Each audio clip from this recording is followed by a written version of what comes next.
Menteri UMKM Maman Abdurrahman datang ke KPK dan membantah istrinya menggunakan fasilitas negara untuk perjalanan ke beberapa negara Eropa.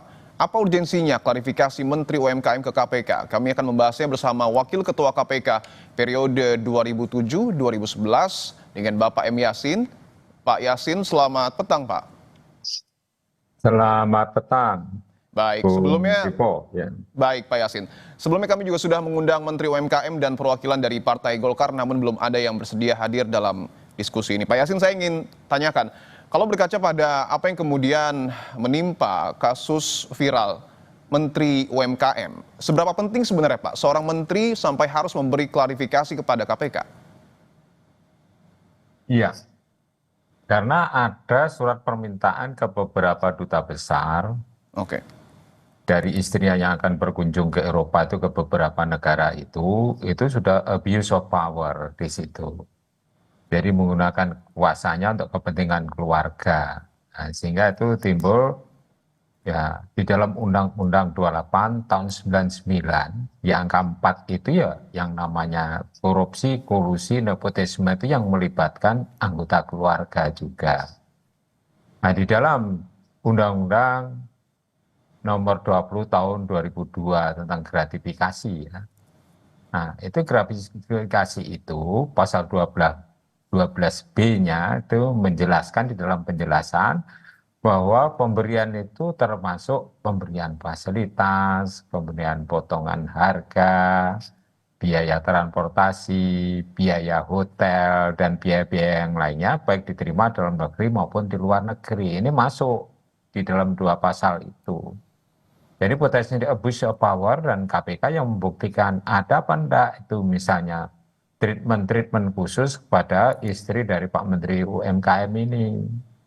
Kalau ada perlakuan khusus, bahkan akomodasinya juga dibiayai, itu sudah termasuk gratifikasi. Maka kita menunggu dari tim Direktorat Gratifikasi yang ada di KPK itu di dalam menyelidiki masalah ini, yaitu membuat laporannya kepada pimpinan KPK dan KPK menentukan ini gratifikasi atau bukan.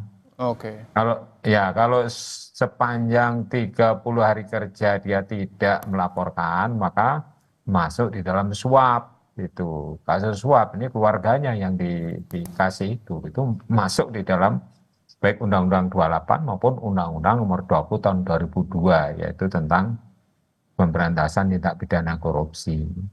Oke. Begitu, Bung Dipo. Oke, klarifikasi sudah dilakukan Menteri UMKM, termasuk juga memberikan dokumen yang kemudian disebut adalah dokumen yang diajukan oleh istrinya. Tapi bagaimana Pak Yasin untuk membuktikan keabsahan, keaslian dokumen tersebut? Apakah betul asli atau palsu, itu bagaimana tahapannya, Pak? Ya, itu dari kop suratnya, dari tanda tangannya, itu enggak usah itu digital forensik udah ketahuan kalau di situ ya. Itu gampang untuk mengidentifikasi palsu dan tidaknya. Tapi yang terpenting bukan itu kalau KPK itu. Oke. Selama di negara-negara yang dikunjungi itu dia menerima fasilitas atau tidak. Kalau dia menerima fasilitas, jamuan-jamuan, pengkhususan, padahal itu bukan kedinasan. Dia itu hanya mendampingi anaknya, itu sangat private, itu pribadi. Jangan menyeret-nyeret anggota keluarga itu dimasukkan di dalam kedinasan seakan-akan Menteri UMKM-nya yang berkunjung. Ini yang perlu dipahami oleh penyelenggara negara, para pejabat negara itu. Jangan gampang melibatkan anggota keluarga untuk kepentingan dinas, termasuk melaksanakan ibadah haji pun, istri itu enggak usah diajak itu, karena mengurangi kuota juga. Oke. Oke. Iya.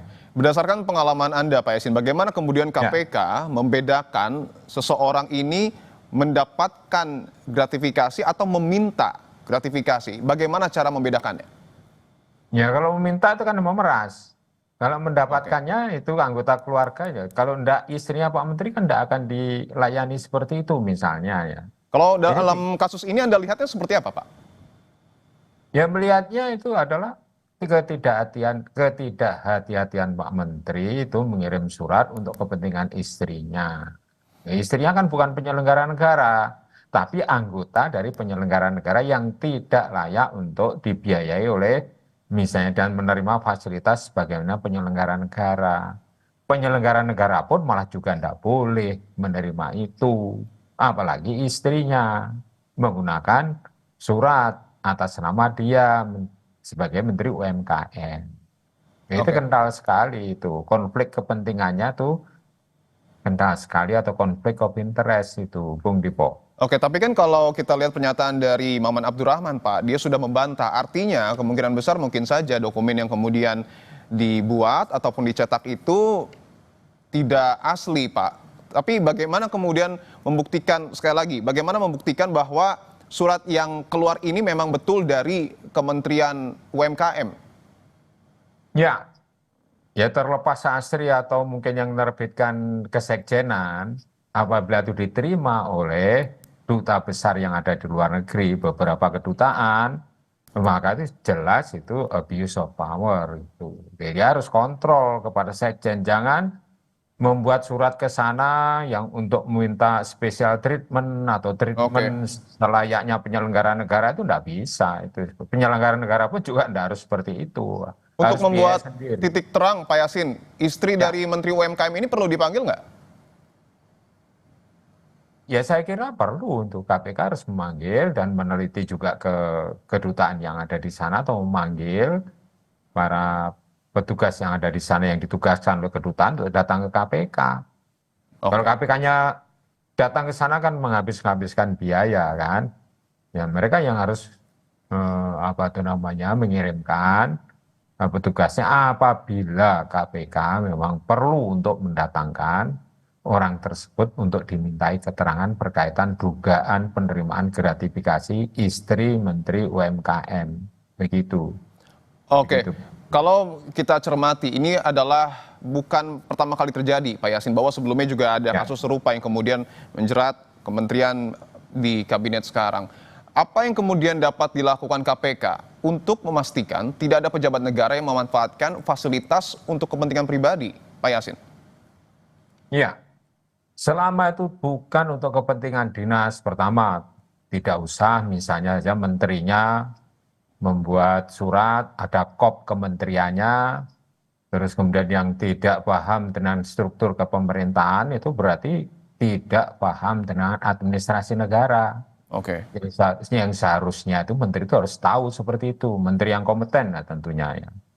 Kalau merefer kepada kasus-kasus yang lain, misalnya ngundang lurah, ngundang RT, RW itu pakai kop menteri, dan untuk tujuan pribadi, misalnya kalau yang terjadi di Kementerian Desa itu misalnya ya, dengan kop surat, itu saya kira sangat memprihatinkan. Jadi pemahaman terhadap administrasi negara ini para pejabat tinggi kita ini rendah pemahamannya. oke, Nah, harus paham seperti itu. oke. Apalagi untuk ditumpangkan dengan misalnya ya kegiatan-kegiatan yang sifatnya private. Nah itu saya kira kasus-kasus sebelumnya kan ada itu yang mengundang masyarakat untuk memberikan dukungan kepada istrinya yang mau Baik, mencalonkan sebagai bupati apa itu. baik, Itu juga baik. enggak benar itu. Baik, pemahaman administrasi yang kemudian betul-betul harus dipahami oleh pejabat negara kita. Wakil Ketua KPK periode 2007-2011, Bapak M. Yasin, terima kasih atas waktunya, Pak. Sehat-sehat selalu. Ya, terima kasih.